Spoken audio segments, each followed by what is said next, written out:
આપણને એલાની આલી આ શરીર નાશવંત છે, કાલે જતું રહે છે. આમો અમારા વંશોને કહેતા નથી કે આના ઠેકાણે મારો એલાન છે. ઘણા બધા બોલે ઇટેરનો સ્ટેશનો ઇટેર, પણ અમે શું નહીં મારું ને નહીં મારું કાયદેસર નો ભજન આજે હું તમને સંભળાવ્યું છું. એના ભજન તટસ્થ રહેજો.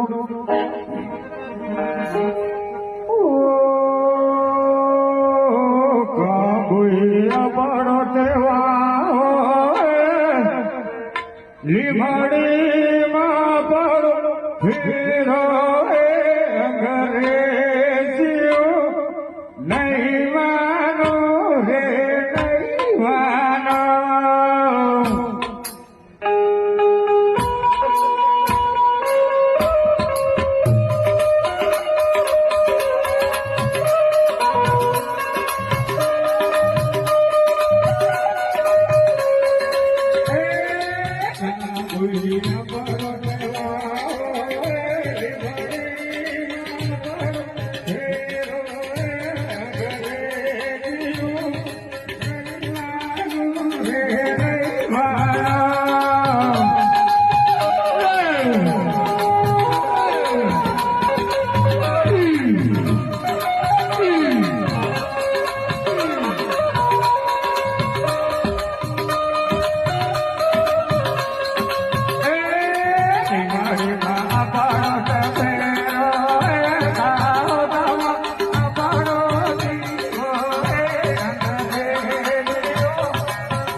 આજ લગો મારી બેન અભડા